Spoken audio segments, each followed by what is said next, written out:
दोस्तों आपके अपने चैनल बुक विस्पर तहे दिल से स्वागत हो। आज हम बात करने वाले हैं इमीडिएट एक्शन बाय थिबो मिरिस बुक के बारे में।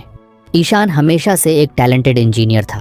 कॉलेज में उसके प्रोजेक्ट्स को प्रोफेसर सराहते थे और दोस्तों के बीच वो एक टेक जीनियस माना जाता था।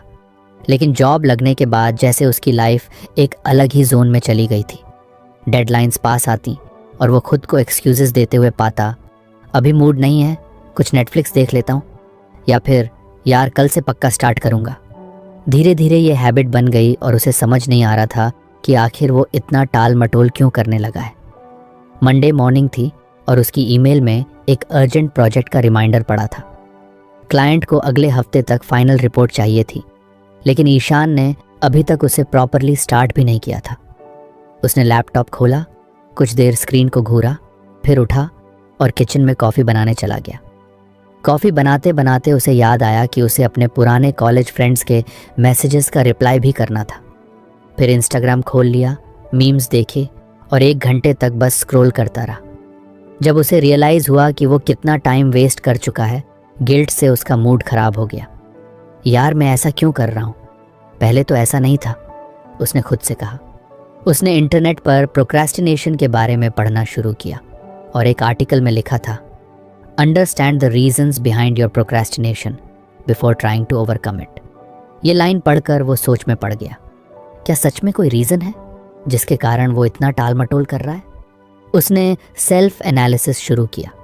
सबसे पहले उसने नोटिस किया कि कुछ टास्क्स उसे जेन्युइनली बोरिंग लगते हैं, जैसे डॉक्यूमेंटेशन और पेपर वर्क। उसे कैलकुलेशंस, कोडिंग और प्रॉब्लम सर्विसिंग पसंद था, लेकिन रिपोर्ट्स बनाना और क्लाइंट प्रेजेंटेशंस प्रिपेयर करना उसे बहुत डल लगता था। दूसरा रीज़न उसे और भी ज़्यादा सरप्राइजिंग लगा। उसे डर लग रहा था कि अगर उसने जल्दी काम ख़त्म कर लिया और कुछ गलती निकली तो लोग जज करेंगे। What if my solution is not perfect? उसे अपने पुराने एक्सपीरियंसेस याद आए, जब उसके बॉस ने उसकी रिपोर्ट्स में छोटी छोटी मिस्टेक्स पकड़ी थी। तीसरा रीज़न था उसका परफेक्शनिज्म। वो चाहता था कि हर काम बेस्ट पॉसिबल वे में हो, लेकिन इसी चक्कर में उसे स्टार्ट करने से पहले ही प्रेशर महसूस होने लगता था। अगर फर्स्ट अटेम्प्ट में परफेक्ट नहीं हुआ तो? ये डर उसे एक्शन लेने से रोक रहा था।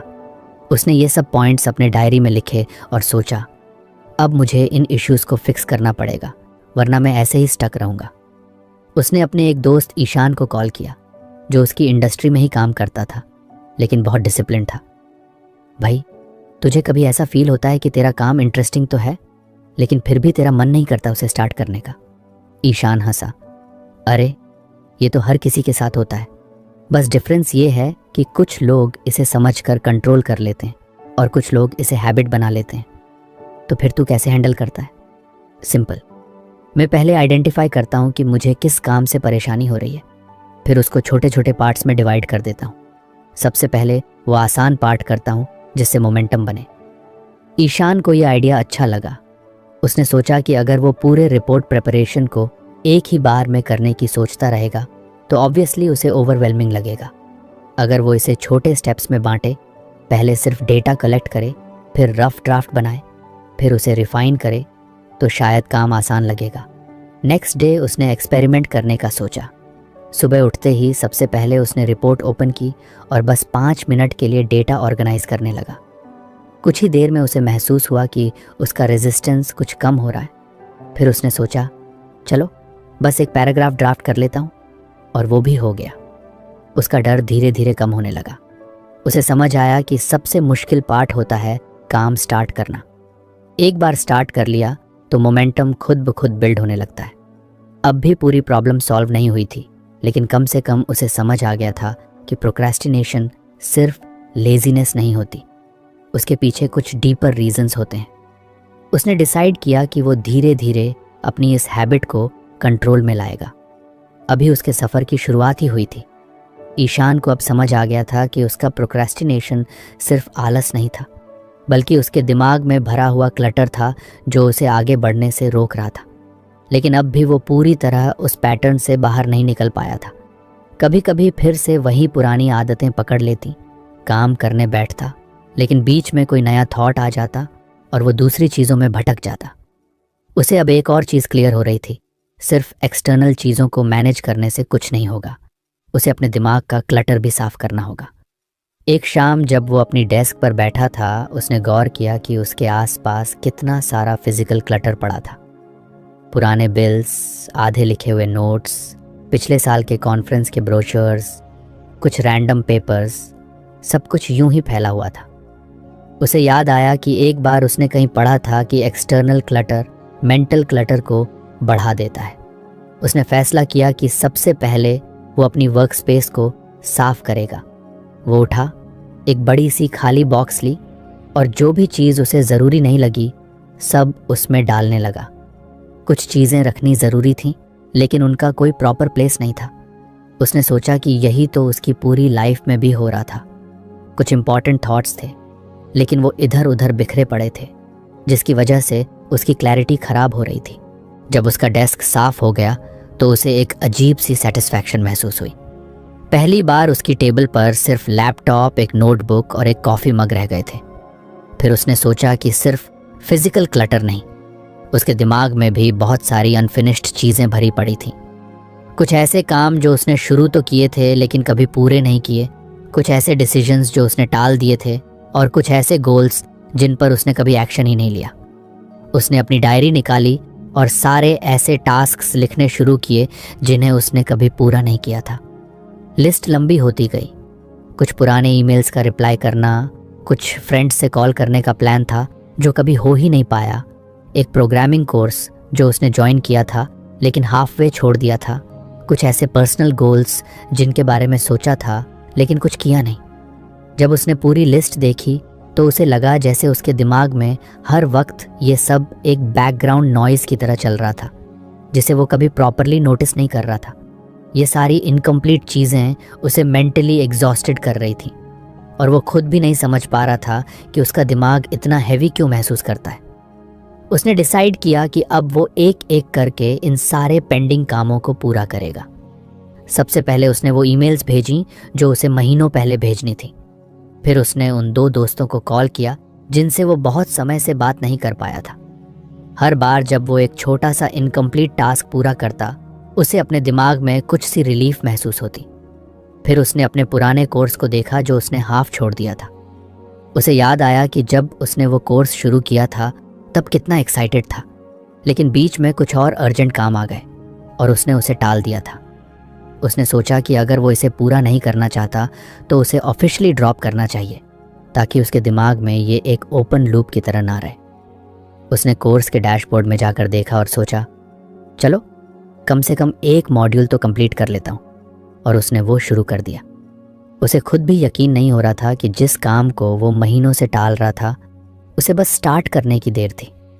धीरे धीरे उसने महसूस किया कि उसका माइंड पहले से ज़्यादा क्लियर हो रहा था। अब जब वो अपने एक्चुअल गोल्स पर काम करता तो वो ज़्यादा फोकस्ड महसूस करता। उसे पहले जो ओवरवेल्म महसूस होता था वो कम होने लगा था। अब जब वो अपनी रिपोर्ट पर काम करता तो उसके दिमाग में रैंडम थॉट्स नहीं आते कि उसे किसी और पुराने काम को पहले करना चाहिए।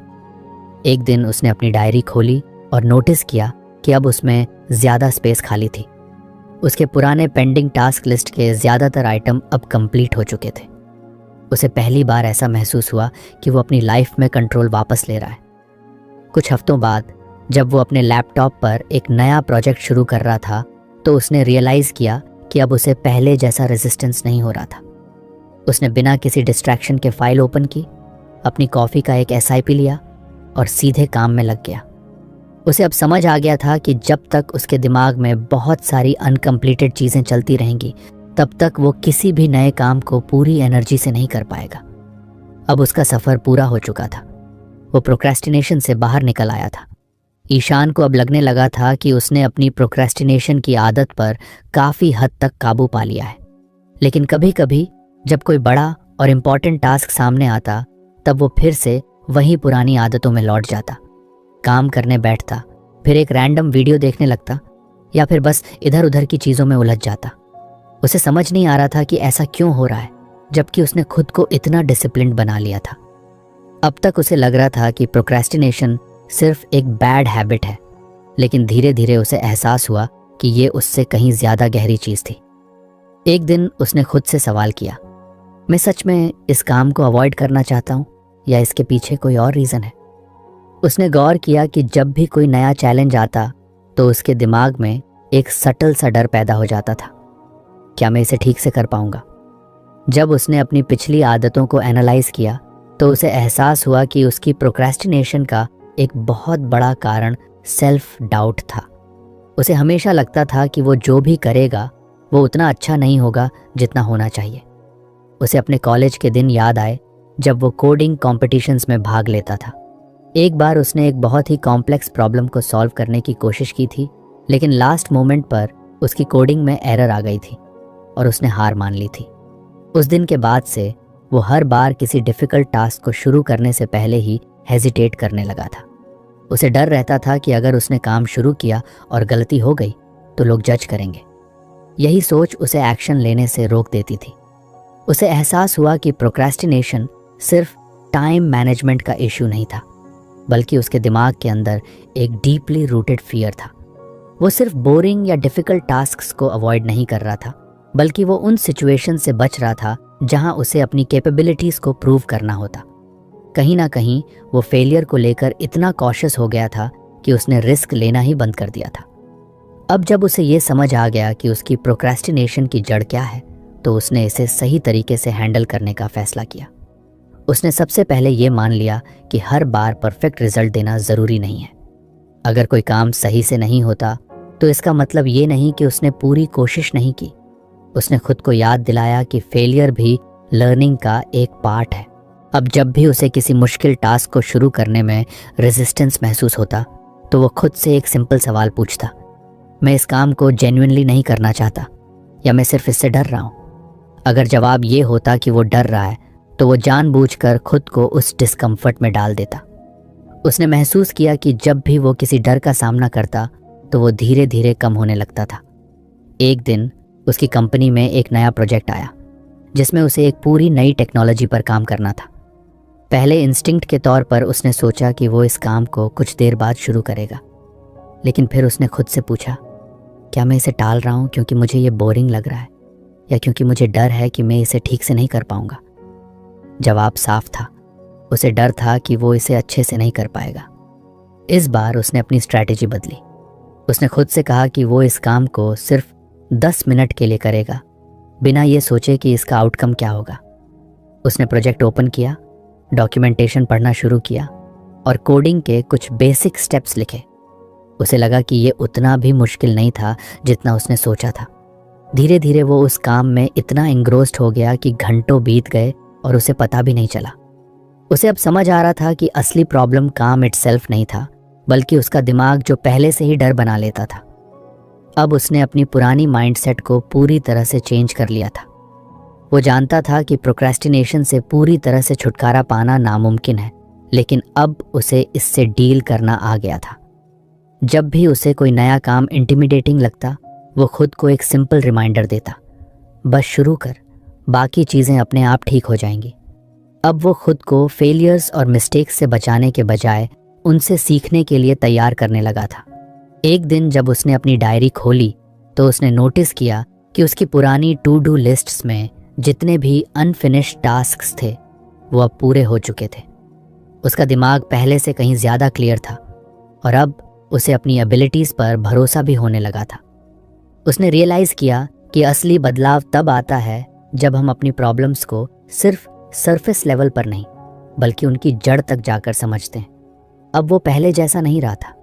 ईशान ने जब अपनी पुरानी आदतों पर नज़र डाली तो उसे एहसास हुआ कि उसकी प्रोक्रेस्टिनेशन की असली वजह सिर्फ डर या आलस नहीं थी, बल्कि एक और चीज़ थी जो बार बार उसे पीछे खींच रही थी, कन्फ्यूजन। उसे अक्सर समझ ही नहीं आता था कि उसे करना क्या है। उसके सामने कई सारे टास्क्स होते, लेकिन वो तय नहीं कर पाता कि कहाँ से शुरू करे, किस चीज़ पर ज़्यादा ध्यान दे और क्या सच में ज़रूरी है। कभी कभी वो पूरे दिन कुछ करने की सोचता रहता, लेकिन अंत में कुछ भी नहीं कर पाता। उसने अब तक प्रोक्रेस्टिनेशन के कई कारणों को समझ लिया था, लेकिन उसे अब अपनी डायरेक्शन क्लियर करनी थी। उसने अपनी दिनचर्या को एनालाइज करना शुरू किया। वो नोटिस कर रहा था कि जब भी उसे कोई बड़ा काम करना होता तो वो सबसे पहले डिस्ट्रैक्शंस ढूंढता। कभी वो ईमेल्स चेक करने बैठ जाता, कभी सोशल मीडिया स्क्रॉल करने लगता और कभी कभी तो बिना वजह रैंडम चीज़ें गूगल करने लगता। लेकिन जब उसने अपने बिहेवियर पर ध्यान दिया तो उसने एक पैटर्न देखा। जब भी उसे यह पता नहीं होता था कि उसे एग्जैक्ट क्या करना है, तो उसका दिमाग नेचुरली उन चीज़ों की तरफ भागने लगता जो आसान थी। यही उसकी सबसे बड़ी प्रॉब्लम थी, लैक ऑफ क्लैरिटी। उसने एक दिन अपनी नोटबुक उठाई और लिखा, मुझे सबसे ज़्यादा कन्फ्यूजन कब होती है। जब उसने इस सवाल का जवाब खोजना शुरू किया तो उसे कुछ चीज़ें साफ दिखने लगीं। पहला, जब कोई काम बहुत बड़ा या वेग होता तो उसे पता ही नहीं चलता कि उसे कहाँ से शुरू करना है। दूसरा, जब बहुत सारे छोटे छोटे टास्क्स इकट्ठा हो जाते तो वो ओवरवेल्म्ड हो जाता और कुछ भी नहीं करता। तीसरा, जब उसके पास कोई क्लियर प्रायोरिटी नहीं होती तो उसका दिमाग हर काम को इक्वल इम्पोर्टेंस देने लगता और फिर वो कुछ भी नहीं कर पाता। अब उसे समझ आ चुका था कि अगर उसे अपनी प्रोडक्टिविटी और फोकस को इम्प्रूव करना है तो उसे अपने गोल्स और टास्क्स को क्रिस्टल क्लियर बनाना होगा। उसने सबसे पहले अपने बड़े और वेग टास्क्स को तोड़ने का फैसला किया। पहले जब वो सोचता था मुझे इस प्रोजेक्ट पर काम करना है तो ये बहुत जेनेरिक लगता था और उसका दिमाग नेचुरली इसे टालने लगता था। लेकिन अब उसने इसे ब्रेक डाउन किया। आज मुझे इस प्रोजेक्ट का रिसर्च पार्ट कंप्लीट करना है, कल मुझे इसका फर्स्ट ड्राफ्ट लिखना है और परसों मुझे इसे रिफाइन करना है। इस तरीके से जब उसने अपने गोल्स को छोटे एक्शनेबल स्टेप्स में डिवाइड किया तो उन्हें शुरू करना बहुत आसान लगने लगा। दूसरी चीज़ जो उसने की वो थी प्रायोरिटीज सेट करना। पहले वो रैंडमली कोई भी टास्क उठा लेता और फिर बीच में किसी और काम की तरफ ध्यान भटक जाता। लेकिन अब उसने हर सुबह 5 मिनट निकाल कर सिर्फ ये सोचना शुरू किया कि उसकी टॉप 3 प्रायोरिटीज़ क्या हैं। ये सिंपल सा बदलाव उसकी प्रोडक्टिविटी को पूरी तरह बदलने लगा। अब जब भी वो काम करता तो उसे पता होता कि सबसे पहले किस चीज़ पर ध्यान देना है। इससे उसका माइंड क्लियर रहने लगा और वो ज़्यादा कॉन्फिडेंट फील करने लगा। एक और चीज़ जो उसने अपनाई वो थी मेंटल क्लटर क्लीनअप। उसने ऑब्जर्व किया कि उसके दिमाग में हमेशा बहुत सारी चीज़ें चलती रहती थी। कभी उसे याद आता कि उसे किसी दोस्त को कॉल करना था, कभी उसे किसी पुराने ईमेल का रिप्लाई देने की चिंता होती, तो कभी कोई रैंडम आइडिया आ जाता जिसे वो भूलना नहीं चाहता था। पहले वो इन चीज़ों को सिर्फ अपने दिमाग में रखता था, लेकिन अब उसने एक सिंपल टेक्निक अपनाई, हर छोटे या बड़े थॉट को एक जगह लिखना। उसने एक नोटपैड रखना शुरू किया जिसमें वो दिन भर में आने वाले हर रैंडम थॉट को नोट कर लेता। इससे उसका दिमाग फ्री हो गया और जब भी वो किसी काम पर फोकस करता तो उसे बैकग्राउंड में चलने वाली बाकी चीज़ों की चिंता नहीं होती। धीरे धीरे उसने क्लैरिटी को अपनी डेली हैबिट बना लिया। अब जब भी उसे कोई नया काम मिलता तो वो सबसे पहले ये सोचता कि इसे सबसे छोटे स्टेप में कैसे डिवाइड किया जाए। अगर कोई टास्क अनक्लियर लगता तो वो पहले उसकी पूरी जानकारी लेता और फिर शुरू करता। उसे अब पता चल गया था कि जब भी उसके दिमाग में कन्फ्यूजन होती थी तो उसका नेचुरल रिस्पॉन्स प्रोक्रेस्टिनेशन होता था। लेकिन जब उसने अपनी टास्क्स और गोल्स को क्लियर कर दिया तो उसकी ये आदत खुद ही कम होने लगी। कुछ हफ्तों बाद उसने नोटिस किया कि अब उसकी लाइफ पहले से कहीं ज़्यादा सॉर्टेड लग रही थी। उसकी पेंडिंग टास्क्स की लिस्ट छोटी हो गई थी, उसके डेली गोल्स क्लियर थे और सबसे बड़ी बात, उसे अब काम शुरू करने में रेजिस्टेंस नहीं होता था। उसे वो दिन याद आया जब वो हर काम को टालता रहता था और अब वो हर मॉर्निंग बिना किसी हेजिटेशन के अपने मोस्ट इम्पॉर्टेंट टास्क पर काम करना शुरू कर देता था। एक दिन जब उसने अपनी पुरानी नोटबुक उठाई तो उसने वो पेज देखे जिनमें उसने अपनी संघर्ष लिखी थी। देरी करना, आत्मसंदेह, भार, स्पष्टता की कमी। उसे एहसास हुआ कि उसने कितना लंबा सफ़र तय किया है। अब वो अपने गोल्स को लेकर कॉन्फिडेंट था, उसका दिमाग क्लटर फ्री था और सबसे बड़ी बात, उसे अब खुद पर भरोसा था। उसने नोटबुक बंद की, एक गहरी सांस ली और मुस्कुराया। उसकी जर्नी अब पूरी हो चुकी थी। ईशान को अब यह समझ आ गया था कि क्लैरिटी होने से ही काम आसान नहीं होता, बल्कि उसे पूरा करने के लिए डीप फोकस भी चाहिए। कई बार ऐसा होता था कि वो काम शुरू तो कर देता, लेकिन कुछ देर बाद ही उसका ध्यान भटक जाता। कभी फ़ोन की कोई नोटिफिकेशन आ जाती, कभी कोई नया ईमेल दिख जाता, तो कभी उसके दिमाग में अचानक कोई और काम करने का ख्याल आ जाता। वो सोचता था कि बस 5 मिनट के लिए दूसरी चीज़ देख ले, लेकिन फिर वो 5 मिनट आधे घंटे में बदल जाते और उसका मोमेंटम टूट जाता। उसे एहसास हुआ कि अगर उसे अपनी प्रोडक्टिविटी को नेक्स्ट लेवल तक ले जाना है तो उसे लेज़र शार्प फोकस डेवलप करना होगा। उसने सबसे पहले डिस्ट्रक्शंस को कंट्रोल करने का सोचा। उसने नोटिस किया कि उसका सबसे बड़ा डिस्ट्रक्शन था उसका फ़ोन। जब भी वो किसी काम में फंसता तो उसका दिमाग नेचुरली फ़ोन की तरफ चला जाता। जैसे ही वो नोटिफिकेशंस चेक करता, फिर इंस्टाग्राम, फिर यूट्यूब और फिर किसी न किसी रैंडम आर्टिकल में खो जाता। अब उसने अपने फ़ोन को साइलेंट मोड पर रखना शुरू किया और काम करते समय उसे दूसरी तरफ रख देता। उसने कुछ प्रोडक्टिविटी ऐप्स भी इंस्टॉल किए जो उसे फोकस बनाए रखने में मदद करती। इसके बाद उसने अपने वर्क एनवायरनमेंट पर ध्यान दिया। उसने देखा कि उसके डेस्क पर बहुत सारी चीज़ें होती थीं जो उसका ध्यान भटकाती थीं। कुछ पुरानी फाइलें, किताबें, रैंडम स्टिकी नोट्स और भी बहुत कुछ। उसने अपने वर्क स्पेस को क्लीन और मिनिमलिस्टिक बना लिया। उसने सिर्फ वही चीज़ें रखीं जो उसके काम के लिए ज़रूरी थी। उसने गौर किया कि जब उसका वर्क स्पेस क्लटर फ्री होता था तो उसका दिमाग भी ज़्यादा फोकस्ड फील करता था। इसके अलावा उसने एक नई टेक्निक अपनाई, डीप वर्क सेशंस। पहले वो मल्टीटास्किंग करने की कोशिश करता था, लेकिन अब उसने सीखा कि मल्टीटास्किंग प्रोडक्टिविटी को बढ़ाने के बजाय उसे और ज़्यादा स्कैटर्ड बना देती है। अब वो पोमोडोरो टेक्निक यूज़ करने लगा। 25 मिनट तक पूरा ध्यान लगाकर काम करता, फिर 5 मिनट का छोटा सा ब्रेक लेता। ये छोटी छोटी फोकस सेशंस उसकी एफिशिएंसी को बढ़ाने लगी। धीरे धीरे उसने इन सेशंस की ड्यूरेशन बढ़ानी शुरू की और अब वो 90 मिनट तक बिना किसी डिस्ट्रैक्शन के काम कर सकता था। एक दिन उसने नोटिस किया कि उसका दिमाग बहुत जल्दी डिस्ट्रैक्ट हो जाता है, खासकर जब उसे कोई मुश्किल काम करना होता है।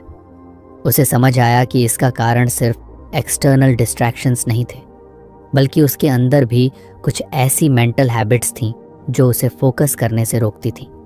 जैसे ही कोई मुश्किल या बोरिंग टास्क आता, उसका दिमाग ऑटोमेटिकली उस काम से हटने के लिए कोई बहाना ढूंढने लगता। उसने सोचा कि जब भी उसका ध्यान भटकेगा, वो खुद से एक सवाल पूछेगा, क्या ये अभी सच में ज़रूरी है? अगर जवाब नहीं होता तो वो तुरंत उस डिस्ट्रैक्शन को इग्नोर कर देता और वापस काम पर आ जाता। अब जब भी वो काम करता तो वो अपने माइंड को कॉन्शियसली ट्रेन करने लगा कि वो डीप फोकस में रहे। उसने एक इंटरेस्टिंग टेक्निक अपनाई। हर बार जब वो ध्यान भटकने लगता तो वो पॉज लेता और एक डीप ब्रेथ लेकर अपने काम पर वापस आ जाता। इस सिंपल टेक्निक ने उसकी अटेंशन स्पैन को बहुत इम्प्रूव कर दिया। उसने ये भी नोटिस किया कि जब वो पूरा फोकस लगाकर काम करता था तो उसका आउटपुट भी पहले से कहीं बेहतर होता था। धीरे धीरे उसकी कंसंट्रेशन इतनी स्ट्रांग हो गई कि वो अब बिना किसी एक्सटर्नल फोर्स के घंटों तक डीप वर्क कर सकता था। पहले उसे काम करने के लिए मोटिवेशन ढूंढनी पड़ती थी, लेकिन अब काम खुद उसे खींचने लगा था। उसे वो सेटिस्फैक्शन मिलने लगी जो सिर्फ पूरी तरह से इमर्स्ड होकर काम करने से मिलती है। एक दिन उसने अपने पिछले कुछ हफ्तों का एनालिसिस किया और देखा कि अब वो बहुत कम समय में बहुत ज़्यादा काम कर पाता था। उसे अब बार बार ब्रेक्स लेने की ज़रूरत नहीं पड़ती थी, न ही हर छोटी चीज़ उसे डिस्ट्रैक्ट कर पाती थी। उसका दिमाग पहले से कहीं ज़्यादा शार्प और डिसिप्लिन्ड लग रहा था। उसने अब अपनी प्रोक्रेस्टिनेशन की आखिरी जड़ को भी ख़त्म कर दिया था, लैक ऑफ फोकस। ईशान को अब तक समझ आ चुका था कि प्रोक्रेस्टिनेशन सिर्फ आलस या डिस्ट्रैक्शंस की वजह से नहीं होती, बल्कि उसके पीछे गहरे साइकोलॉजिकल कारण भी होते हैं। जब उसने अपनी पिछली आदतों पर नज़र डाली तो उसे एहसास हुआ कि उसकी सबसे बड़ी रुकावट उसके डर थे। वो अक्सर टाल मटोल इसलिए करता था क्योंकि उसे अंदर ही अंदर डर लगता था कि अगर उसने कुछ किया और वो गलत हो गया तो क्या होगा। अगर उसने किसी को कुछ नया प्रपोज किया और लोगों ने उसे रिजेक्ट कर दिया तो, अगर उसने कोई बड़ा प्रोजेक्ट लिया और वो फेल हो गया तो उसकी मेहनत का क्या फ़ायदा। इन सवालों ने उसे कई बार एक्शन लेने से रोका था। उसे अब अपने इन फियर्स को पहचानना और उनसे छुटकारा पाना था। उसने अपनी एक पुरानी डायरी निकाली और उसमें वो सभी काम लिखे जो उसने टाले थे। फिर उसने हर काम के सामने रीज़न लिखा कि उसने उसे टालने का क्या एक्सक्यूज़ बनाया था। कुछ जगह लिखा था कहीं गलत ना हो जाए, कहीं लिखा था लोग क्या कहेंगे, और कहीं लिखा था अभी मेरा मन नहीं कर रहा। लेकिन जब उसने गौर किया तो उसने देखा कि ज़्यादातर जगहों पर एक कॉमन थीम थी, डर। डर कि वो अच्छा नहीं कर पाएगा, डर कि लोग उसे जज करेंगे डर कि वो मेहनत करेगा लेकिन कोई फ़ायदा नहीं होगा। उसे समझ आ गया कि अगर उसे अपनी प्रोक्रेस्टिनेशन पूरी तरह ख़त्म करनी है तो उसे अपने डर का सामना करना होगा। उसने सबसे पहले अपने सबसे बड़े डर को एड्रेस करना शुरू किया, फेलियर का डर। उसे याद आया कि जब उसने कॉलेज में अपनी पहली प्रेजेंटेशन दी थी तब वो कितना नर्वस था। उसे लगा था कि अगर वो एक भी गलती करेगा तो सब उसका मजाक उड़ाएंगे। लेकिन जब प्रेजेंटेशन खत्म हुई तो उसे एहसास हुआ कि लोग उतना ध्यान ही नहीं देते जितना वो सोचता था। उसकी कुछ बहुत गलतियां भी किसी को याद नहीं थीं, लेकिन इसके बावजूद ये डर अब भी उसके साथ था। उसने एक नया तरीका अपनाया। हर बार जब उसे फेलियर का डर लगता तो वो खुद से एक सवाल पूछता, अगर ये काम फेल भी हो गया तो क्या मैं इससे सीख सकता हूँ? और जवाब हमेशा हाँ में होता। उसे एहसास हुआ कि हर फेलियर कुछ ना कुछ सिखाता है और जब तक वो सीख रहा है तब तक वो आगे बढ़ रहा है। इसके बाद उसने क्रिटिसिज्म के डर को टैकल किया। उसे अक्सर लगता था कि अगर उसने कोई नई चीज़ शुरू की और लोग उसे पसंद नहीं करेंगे तो क्या होगा? अगर किसी ने उसकी मेहनत को नकार दिया तो? लेकिन फिर उसने गौर किया कि जितने भी सक्सेसफुल लोग हैं उन्हें भी क्रिटिसिज्म झेलना होता है। कोई भी ऐसा नहीं है जिसे सब पसंद करें। उसने एक नई माइंडसेट अपनाई। लोगों का ओपिनियन मेरे कंट्रोल में नहीं है, लेकिन मेरी मेहनत मेरे कंट्रोल में है। उसने सोचना छोड़ दिया कि लोग क्या कहेंगे और बस अपने काम पर ध्यान देने लगा। धीरे धीरे उसने देखा कि जब वो डर को इग्नोर करके काम करता था तो वो पहले से कहीं ज़्यादा कॉन्फिडेंट फील करता था। पहले उसे हर काम करने में हेजिटेशन होती थी, लेकिन अब वो खुद को चैलेंज देने लगा। उसने एक दिन अपनी टीम के सामने एक बोल्ड आइडिया रखा जो पहले वो सिर्फ सोचता रहता था लेकिन कहने की हिम्मत नहीं जुटा पाता था। उसे लगा था कि लोग उसे रिजेक्ट कर देंगे, लेकिन सरप्राइजिंगली उसकी बात को सीरियसली लिया गया और उसके आइडिया पर काम शुरू हुआ। तब उसे एहसास हुआ कि उसका डर सिर्फ उसके दिमाग में था। असलियत में चीज़ें इतनी बुरी नहीं थी। अब उसने एक नई हैबिट बनाई। हर बार जब उसे किसी चीज़ को टालने का मन करता तो वो पॉज लेकर खुद से पूछता, क्या मैं इसे सिर्फ डर की वजह से टाल रहा हूँ? अगर जवाब हाँ होता तो वो बिना ज़्यादा सोचे एक्शन ले लेता। उसने समझ लिया था कि डर को कम करने का सबसे अच्छा तरीका है एक्शन लेना। जितना वो अपने डर के खिलाफ जाता उतना ही वो कमज़ोर होता जाता। कुछ महीनों बाद उसने महसूस किया कि अब उसकी प्रोक्रेस्टिनेशन की सबसे बड़ी वजह ख़त्म हो चुकी थी। उसे अब काम शुरू करने में हेजिटेशन नहीं होती थी, उसे कोई नया आइडिया इम्प्लीमेंट करने में डर नहीं लगता था, और सबसे बड़ी बात, उसे अब फेलियर या क्रिटिसिज्म की चिंता नहीं सताती थी। वो पहले से कहीं ज़्यादा कॉन्फिडेंट और फियरलेस बन चुका था। उसने अपनी आखिरी बड़ी रुकावट को भी पार कर लिया था और अब उसके रास्ते में कुछ भी नहीं था जो उसे रोक सके। ईशान अब अपने डर पर काबू पा चुका था, लेकिन उसे एक और चैलेंज महसूस हुआ, कंसिस्टेंसी की कमी। उसने कई बार महसूस किया था कि जब उसका मूड सही होता था तब वो बहुत अच्छे से काम करता था, लेकिन जैसे ही कोई बाहरी डिस्ट्रैक्शन आती या एनर्जी कम होती तो उसका मोमेंटम टूट जाता। उसे समझ आ गया कि अगर उसे अपनी प्रोग्रेस को स्टेडी रखना है तो उसे एक दैनिक दिनचर्या बनानी होगी जो उसके लक्ष्यों को समर्थन करे। उसने अपने दिन की शुरुआत से बदलाव करने का फैसला किया। पहले उसकी सुबह काफ़ी रैंडम होती थी। कभी देर से उठता, कभी जल्दी, कभी नाश्ता करता, कभी स्किप कर देता। इससे उसका पूरा दिन अनप्रेडिक्टेबल हो जाता था। अब उसने तय किया कि वो हर दिन एक ही समय पर उठेगा और अपने दिन की शुरुआत एक क्लियर स्ट्रक्चर के साथ करेगा। उसने एक सिंपल मॉर्निंग रूटीन बनाई। उठने के बाद सबसे पहले कुछ स्ट्रेचिंग, फिर 10 मिनट की मेडिटेशन और उसके बाद एक जर्नल में अपने दिन के टॉप 3 गोल्स लिखना। इससे उसे हर सुबह क्लैरिटी मिलती कि उसे दिन भर क्या करना है। फिर उसने अपने काम करने के तरीके पर ध्यान दिया। पहले वो बिना किसी फिक्स्ड स्केड्यूल के काम करता था, जिससे कभी वर्कलोड बहुत ज़्यादा हो जाता तो कभी बहुत कम। अब उसने टाइम ब्लॉकिंग टेक्निक अपनाई। हर टास्क के लिए एक फिक्स्ड टाइम स्लॉट तय कर लिया। उसने देखा कि जब उसे पता होता था कि कौन सा काम कब करना है तो वो ज़्यादा डिसिप्लिन के साथ काम कर पाता था। उसने अपने सबसे चुनौतीपूर्ण कार्यों को सुबह के समय रखा, जब उसकी एनर्जी सबसे ज़्यादा होती थी, और मीटिंग्स या ईमेल्स को दिन के दूसरे हिस्से में शिफ्ट कर दिया। उसने ये भी नोटिस किया कि एक स्ट्रक्चर्ड डे के बावजूद मोटिवेशन हर दिन सेम नहीं होती। कभी कभी मन करता था कि सब कुछ छोड़कर बस आराम किया जाए, लेकिन अब उसने एक नई अप्रोच अपनाई। मोटिवेशन पर भरोसा मत करो, डिसिप्लिन बिल्ड करो। उसने देखा कि जब वो बिना सोचे समझे बस अपनी रूटीन को फॉलो करता था तो धीरे धीरे उसका दिमाग उस स्केड्यूल का आदी हो गया और उसे काम करने के लिए किसी एक्स्ट्रा मोटिवेशन की ज़रूरत नहीं पड़ी। अब वो हैबिट ड्रिवन हो चुका था, न कि मूड ड्रिवन। शाम को उसने एक विंड डाउन रूटीन भी बना ली। पहले वो रैंडमली लेट नाइट तक कुछ भी करता रहता, कभी सोशल मीडिया, कभी टीवी, कभी कोई मूवी। बट अब उसने तय किया कि वो सोने से पहले 1 आवर का स्क्रीन फ्री टाइम रखेगा। वो या तो कोई अच्छी बुक पढ़ता या अगले दिन की प्लानिंग करता। इससे उसकी नींद भी बेटर होने लगी और अगले दिन के लिए उसकी एनर्जी भी हाई रहती। धीरे धीरे उसकी डेली रूटीन इतनी नेचुरल हो गई कि अब उसे कॉन्शियसली एफर्ट नहीं लगाना होता था। उसे एहसास हुआ कि एक स्ट्रॉन्ग रूटीन ही उसकी प्रोडक्टिविटी और फोकस को बनाए रखने की की थी। अब वो बिना सोचे समझे कंसिस्टेंट प्रोग्रेस कर पा रहा था और प्रोक्रेस्टिनेशन का कोई मौका ही नहीं था।